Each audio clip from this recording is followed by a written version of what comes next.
political elites. A movement that cast a bright light on the institutions weaponized against the American people. You see it in our schools. God bless the moms who fought back.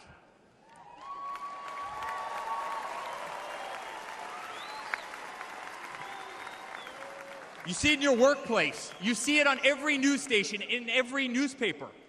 You see it in the military. The most iconic military installations on planet Earth are stripped of their identity and renamed. Fort Bragg, Benning, Fort Hood. You see it in Hollywood. You see it in our two-tier judicial system. They don't even hide it anymore. My father has been censored. The former president ripped off Twitter, Instagram, and Facebook while terrorist organizations remain intact.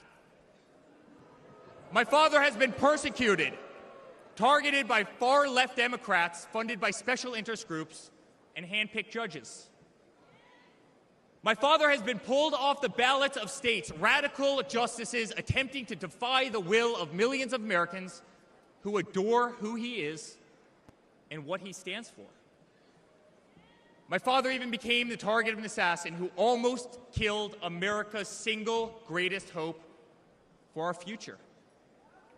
The swamp is terrified of this incredible movement.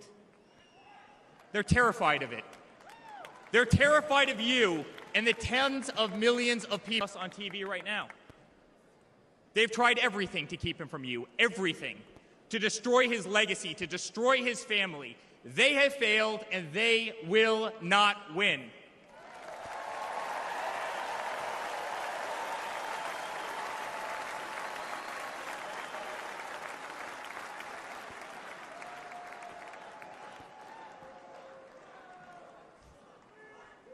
I love my Florida delegation right here.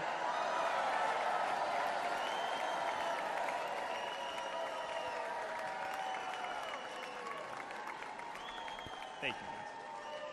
My father stands before you with the most votes of any Republican candidate in the history of our nation. He has defied the predictions of every political pundit. He fills stadiums across our country. He energizes Americans to the issues facing this nation and does so with unvarnished honesty. He is not a threat to democracy. He is a threat to those who despise our republic, many whom are bought and sold, bribed and coerced, people who have never signed the front of a check and who have been dependent on the government their entire adult lives.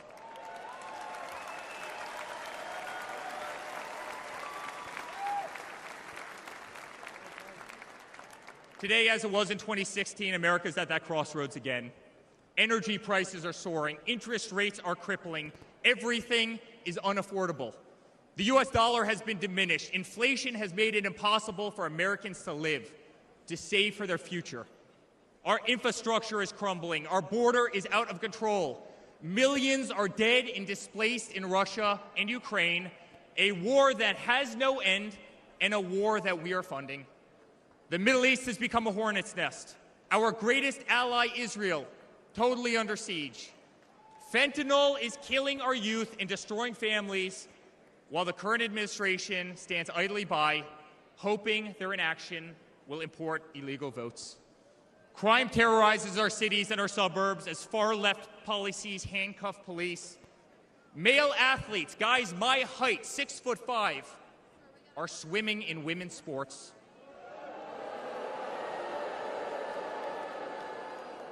Destroying the dreams of young girls who have trained every minute of their lives.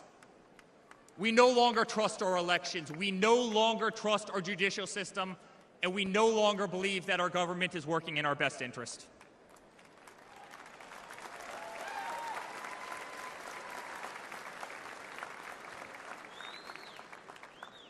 In spite of where we are today as a nation, I'd like to speak to every American. To the homeless veteran sleeping under a bridge as illegal immigrants are housed in the most expensive hotels in New York. I'm sorry. We know it's wrong, and we will fix it.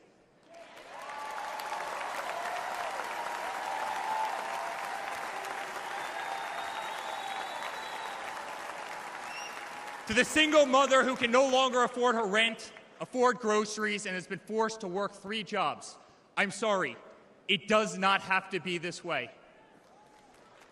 To the parents who lost a son or daughter to fentanyl, including the incredible woman that spoke the other night, while an administration does absolutely nothing, I'm sorry, your government can do so much better, and it will.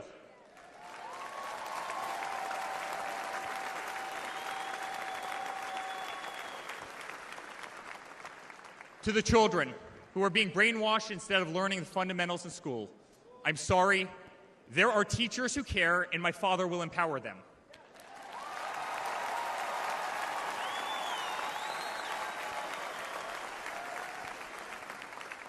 To the law enforcement officers, our brave Border Patrol, Secret Service agents who work every single day to protect our communities, knowing damn well that the system will throw you under the bus, I'm sorry, we will stand behind you.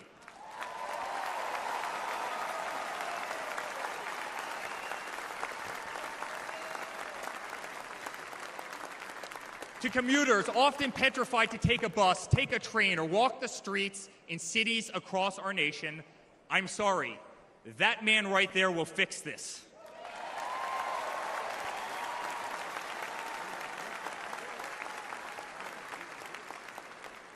To the construction workers, to the middle-class families, to the families with children with disabilities, families who can no longer afford medical benefits or to take a vacation, I'm sorry, we will make America great again.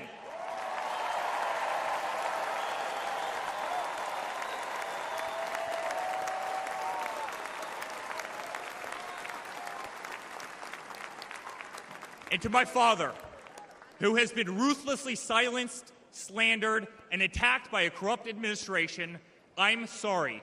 We know, and America knows, that they're not just after you, they're after all of us, and you just happen to be standing in their way.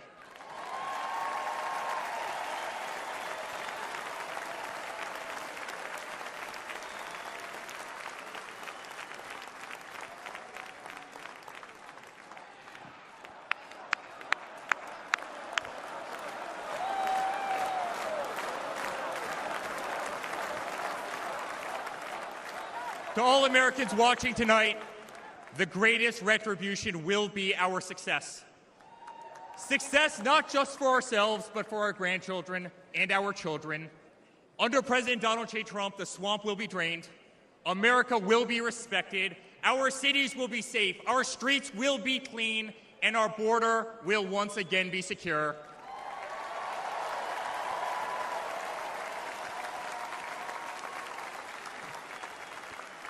We will have peace. We will have prosperity.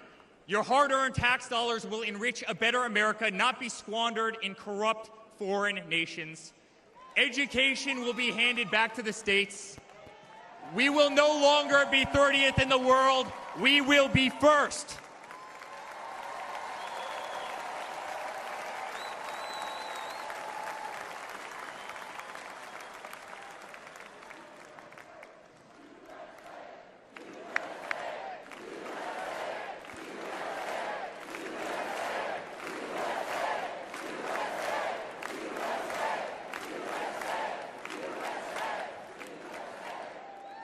Our children will understand family, our children will have values, and our children will love God.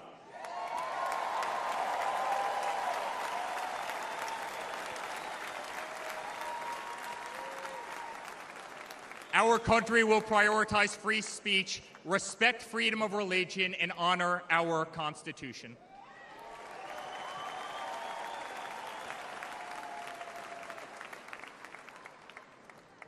As his son, I've never been more proud of a person in my life.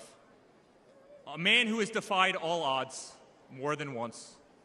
A man who believed in the promise of America when others turned away.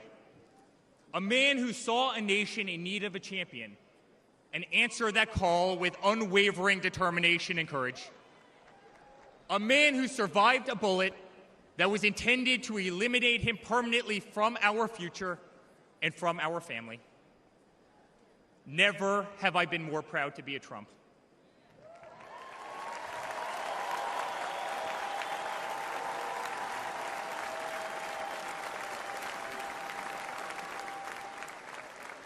Never have I been more proud to stand by my father's side. I remain incredibly honored to be part of this journey, a journey with all of you, a journey to save the greatest country on earth, a journey with the most incredible people I have ever met. Dad, 5 days ago, Laura, Luke, Carolina, and I held our breath as we saw blood pour across your face. By the grace of God, divine intervention, and your guardian angels above, you survived.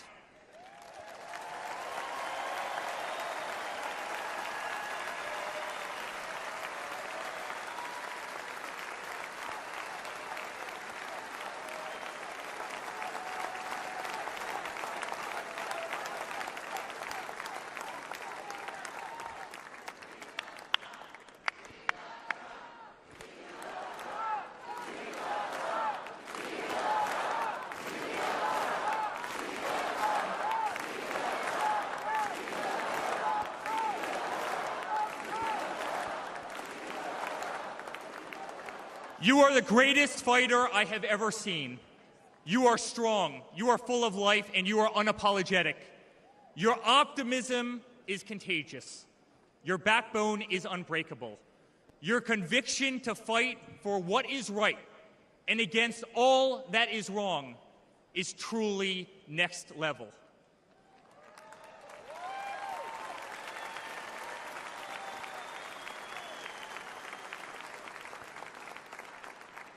The whole world saw your strength as you stood up. You wiped the blood off your face, and you put your fist in the air in a moment that will be remembered as one of the most courageous acts in the history of American politics. You shouted, "Fight! Fight! Fight!"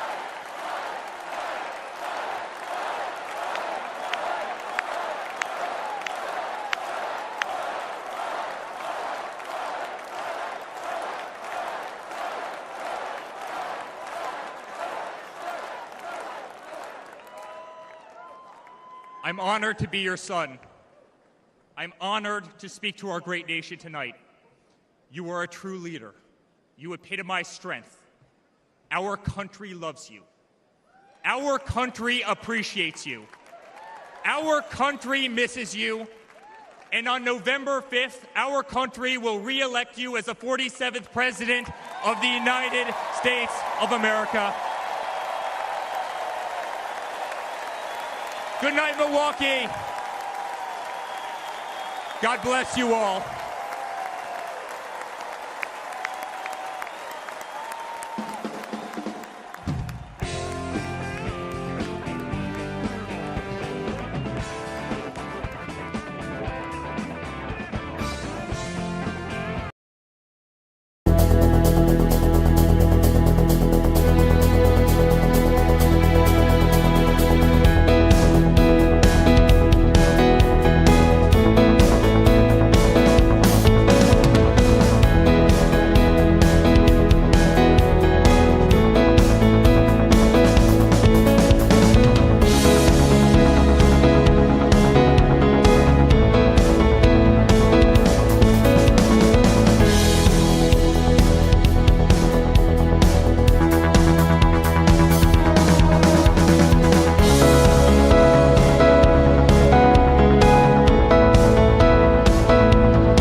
Story is uniquely American.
Dana White. I am the CEO and president of the Ultimate Fighting Championship.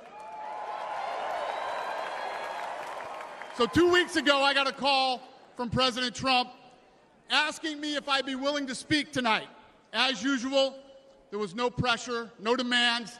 He asked me as a friend, and of course I said yes. Then, after I accepted his offer, he sent me a text message, and I just want to read to you a little piece of what President Trump wrote to me. Dana, I'm so honored that you will be doing the introduction at the National Republican Convention. Think of it as the biggest fight you ever had, a fight for our country and even the world. I only wish you didn't have to interrupt your family trip, but I hope they understand they love you and they know how important this is. Now think about this. This man's running for president of the United States. He's fighting for the future of this country, and he's concerned about interrupting my family trip. That's the President Trump that I know, a man who truly cares about people. The mainstream media likes to push the narrative that he doesn't care about anyone but himself. I absolutely know that's not the truth, because I've been friends with this guy for 25 years. And for the people who know me, they'll know this is true. I just want to make something very clear. Nobody in the Trump campaign has ever told me what to say. Nobody tells me what to say, and I'm nobody's puppet.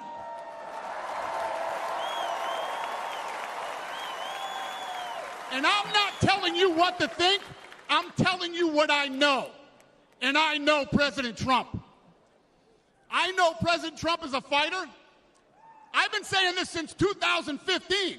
Now look at what's happened over the last 10 years. We have all seen it with our own eyes. I'm in the tough guy business, and this man is the toughest, most resilient human being that I've ever met in my life. The higher the stakes, the harder he fights, and this guy never, ever gives up. So what's at stake here? The answer is in President Trump's text, and I quote, "A fight for our country." I know why he's running for president again. Why else would he put himself through everything he's dealt with just to get back here? We all know he doesn't need this. This guy's got a great life. He has a beautiful family, and he has achieved everything that you could possibly achieve in life. I know President Trump is literally putting his life on the line for something bigger than himself, and he's willing to risk it all because he loves this country.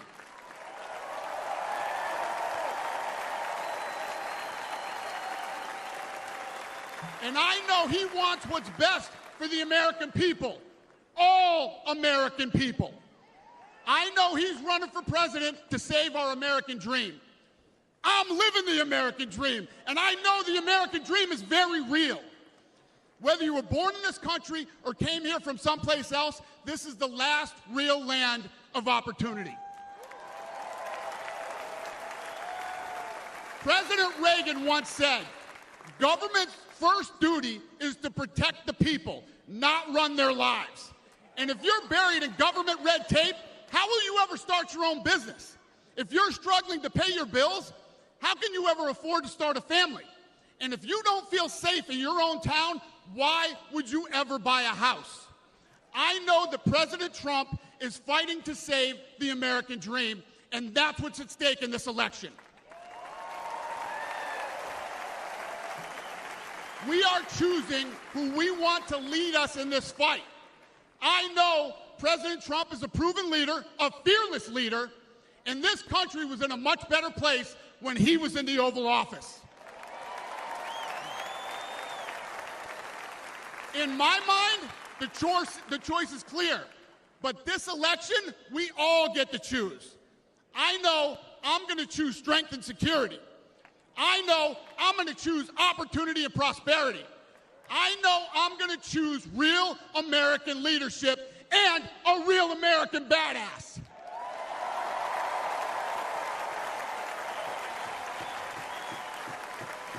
And I'm not telling you what choice to make. And I'm not telling you what to think. I'm telling you what I know. I know America needs a strong leader, and the world needs a strong America. I know Donald J. Trump is the best choice for President of the United States.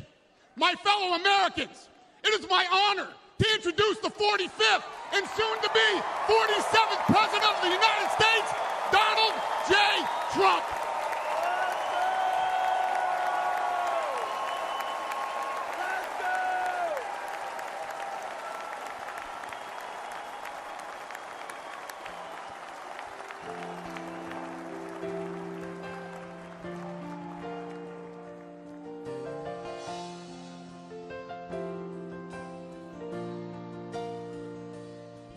If tomorrow all the things were gone, I'd work for all my life, and I had to start again, just my children and my wife. Thank my lucky stars to be living here today.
Thank you very much.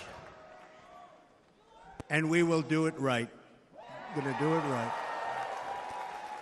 Let me begin this evening by expressing my gratitude to the American people for your outpouring of love and support following the assassination attempt at my rally on Saturday.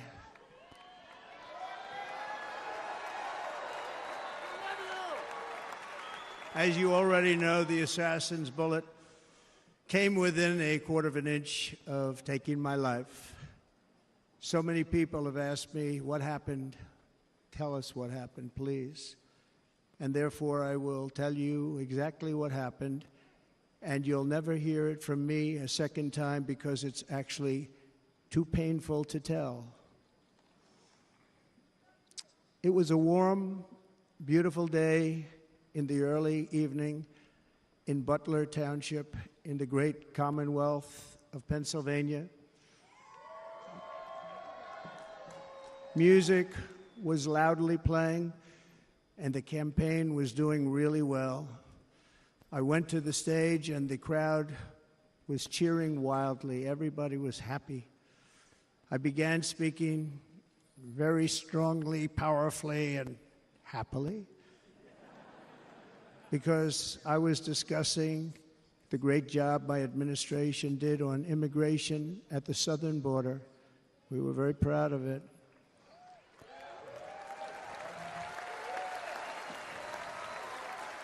Behind me and to the right was a large screen that was displaying a chart of border crossings under my leadership. The numbers were absolutely amazing. In order to see the chart, I started to, like this, turn to my right and was ready to begin a little bit further turn, which I'm very lucky I didn't do, when I heard a loud whizzing sound and felt something hit me really, really hard on my right ear. I said to myself, wow, what was that?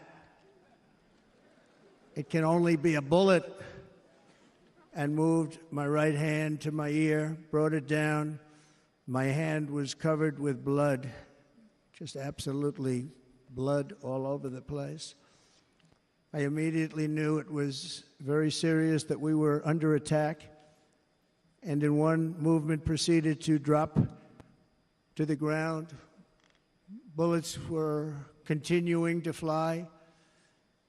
as very brave Secret Service agents rushed to the stage, and they really did. They rushed to the stage.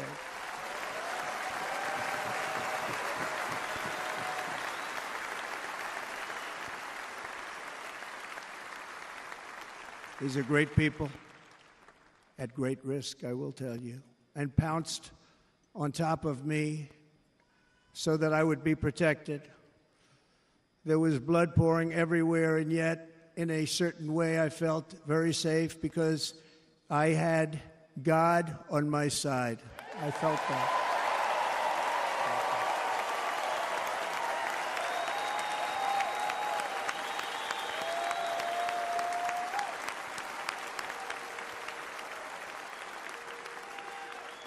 The amazing thing is that prior to the shot, if I had not moved my head at that very last instant, the assassin's bullet would have perfectly hit its mark, and I would not be here tonight. We would not be together.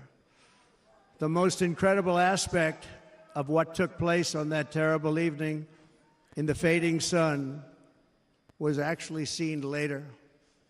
In almost all cases, as you probably know, and when even a single bullet is fired, just a single bullet, and we had many bullets that were being fired, crowds run for the exits or stampede, but not in this case. It's very unusual.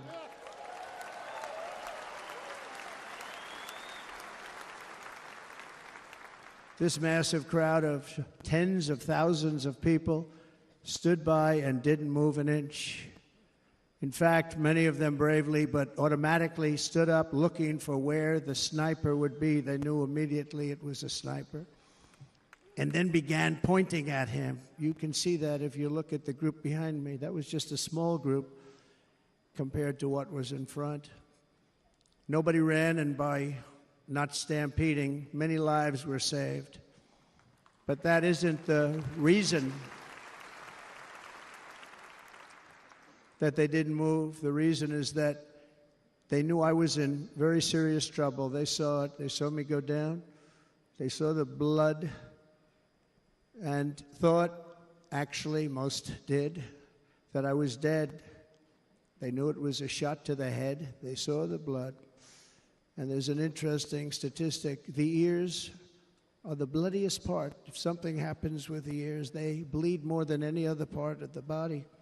For whatever reason, the doctors told me that. I said, why is there so much blood? He said, it's the ears. They bleed more.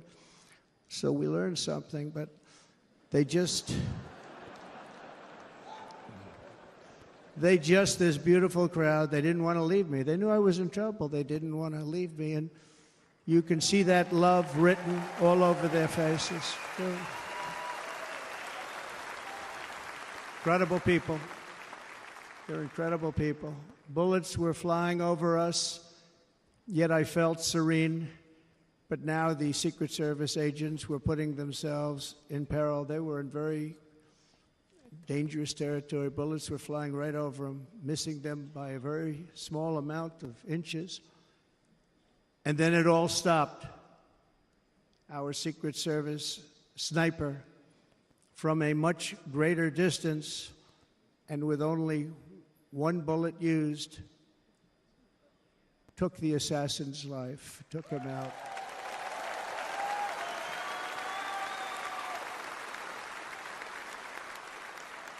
I'm not supposed to be here tonight. Not supposed to be here. Yes, you are. Yes, you are. Yeah.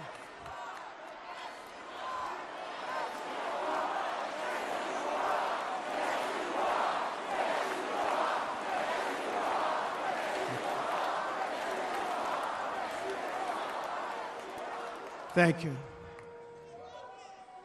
But I'm not.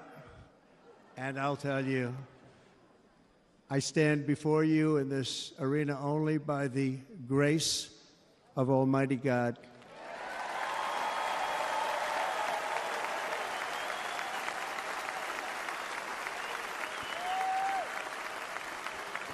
In watching the reports over the last few days, many people say it was a providential moment. Probably was. When I rose, surrounded by Secret Service, the crowd was confused because they thought I was dead, and there was great, great sorrow. I could see that on their faces as I looked out. They didn't know I was looking out. They thought it was over. But I could see it, and I wanted to do something to let them know I was okay. I raised my right arm, looked at the thousands and thousands of people that were breathlessly waiting, and started shouting, "Fight, fight, fight."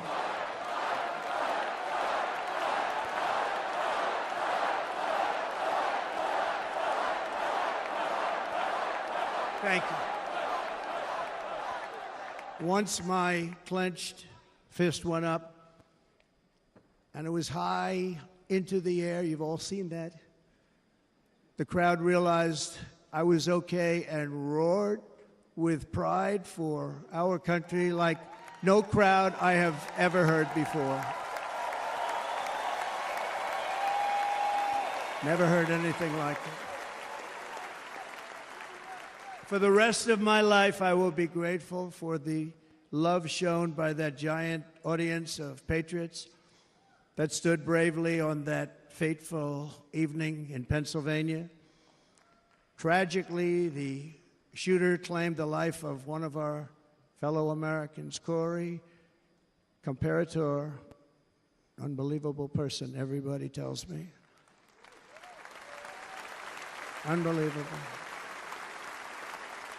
And seriously wounded, two other great warriors. Spoke to them today. David Dutch and James Copenhaver.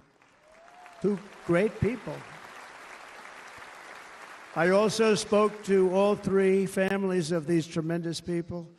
Our love and prayers are with them, and always will be. We're never going to forget them. They came for a great rally. They were serious Trumpsters, I want to tell you. They were serious Trumpsters, and still are. But Corey, unfortunately, we have to use the past tense. He was incredible. He was a highly respected former fire chief, respected by everybody. Was accompanied by his wife, Helen, incredible woman. I spoke to her today, devastated, and two precious daughters. He lost his life selflessly acting as a human shield to protect them from flying bullets. He went right over the top of them and was hit. What a fine man he was.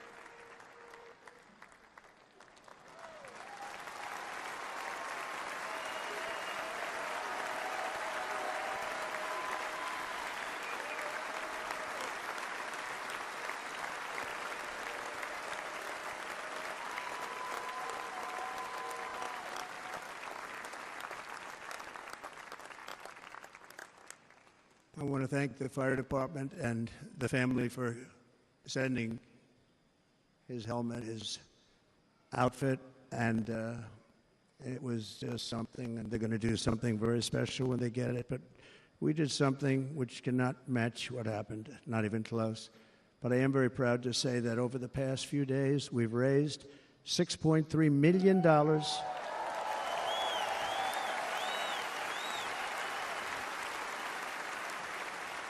for the families of David, James, and Corey, including from a friend of mine just called up. He sent me a check right here. I just got it. $1 million from Dan Newland. Thank you, Dan. And again, when speaking to the family, I told them, I said, well, I'm going to be sending you a lot of money, but it can't compensate. They all said the same thing. You're right, sir. We appreciate so much what you're doing, but nothing can take the place in the case of Corey. And the other two, by the way, they were very, very seriously injured, but now they're doing very well. They're going to be okay. They're going to be doing very well.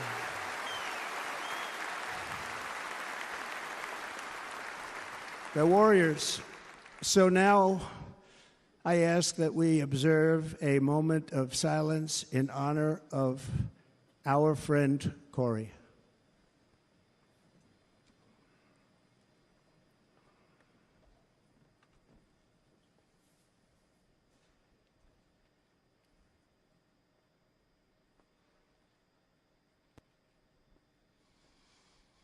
There is no greater love than to lay down one's life for others. This is the spirit that forged America in her darkest hours, and this is the love that will lead America back to the summit of human achievement and greatness. This is what we need. Despite such a heinous attack, we unite this evening more determined than ever. I am more determined than ever, and so are you. So is everybody in this room.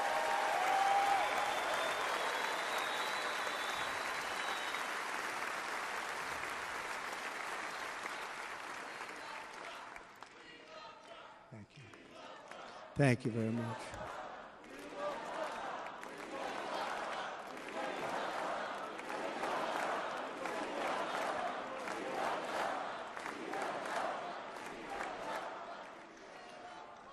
Our resolve is unbroken and our purpose is unchanged to deliver a government that serves the American people better than ever before. Nothing will stop me in this mission because our vision is righteous and our cause is pure. No matter what obstacle comes our way, we will not break, we will not bend, we will not back down, and I will never stop fighting for you, your family, and our magnificent country. Never.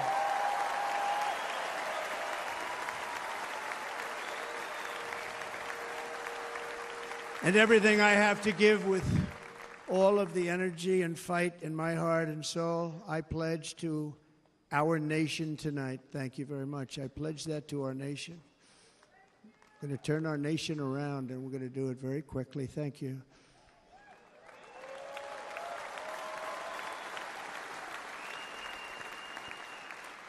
This election should be about the issues facing our country and how to make America successful, safe, free, and great again.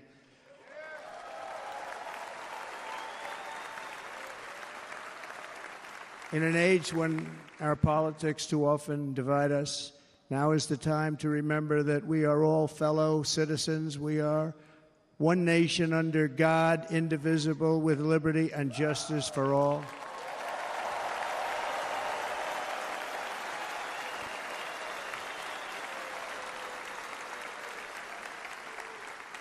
And we must not criminalize dissent or demonize political disagreement, which is what's been happening in our country lately at a level that nobody has ever seen before. In that spirit, the Democrat Party should immediately stop weaponizing the justice system and labeling their political opponent as an enemy of democracy. Especially since that is not true. In fact, I am the one saving democracy for the people of our country.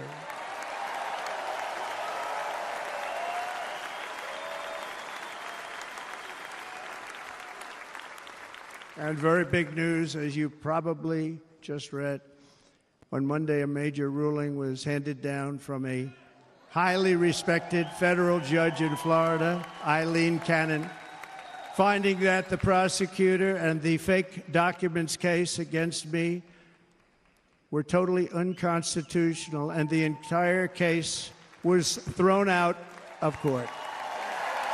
With all of that publicity, thrown out of court. If Democrats want to unify our country, they should drop these partisan witch hunts, which I have been going through for approximately 8 years.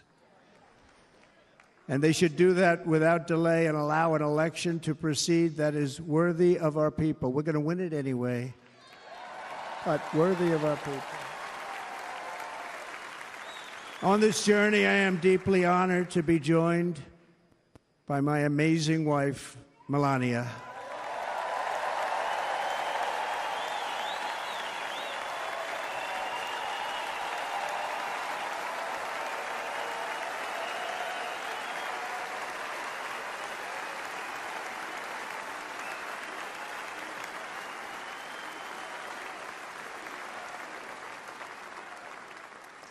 And Melania, thank you very much. You also did something really beautiful, a letter to America calling for national unity, and it really took the Republican Party by surprise. I will tell you, it was beautiful.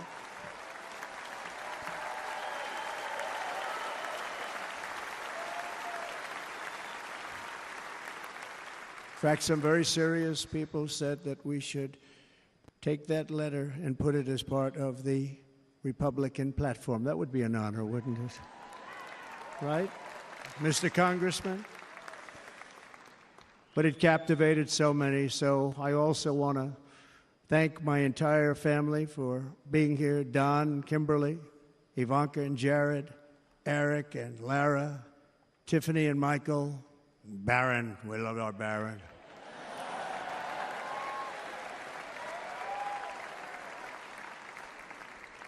And of course, my 10 wonderful grandchildren. You saw a few of them up there on my lap before.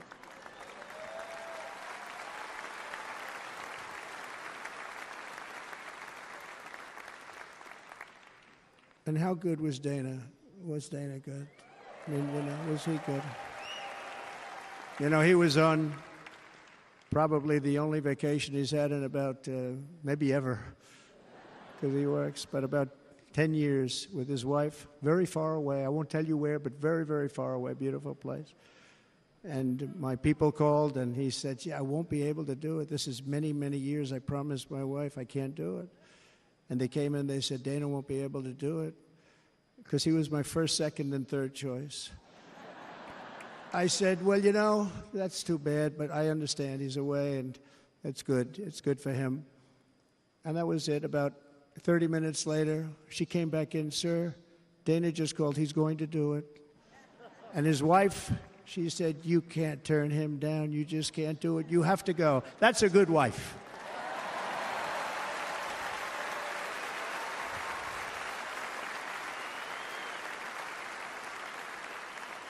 So he got on a plane. He got here a little while ago. Now he's going to get on the plane in a little while, and he's going to go back home to his wife. But they're great, and I just want to thank her and him and their whole family, because that's not easy. And Kid Rock, same thing. Called, he said, I want to be a part of it.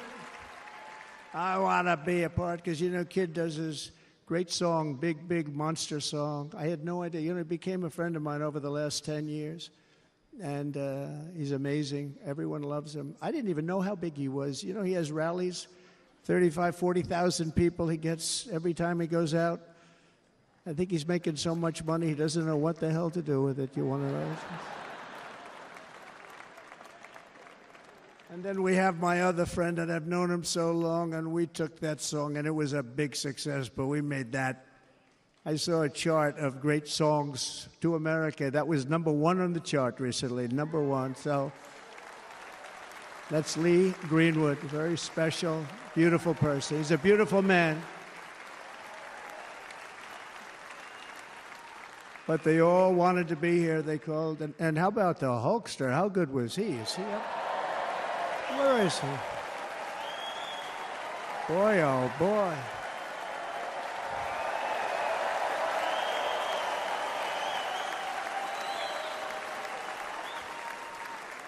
They may call that entertainment. I know about entertainment, but when he used to lift a 350-pound man over his shoulders and then bench press him,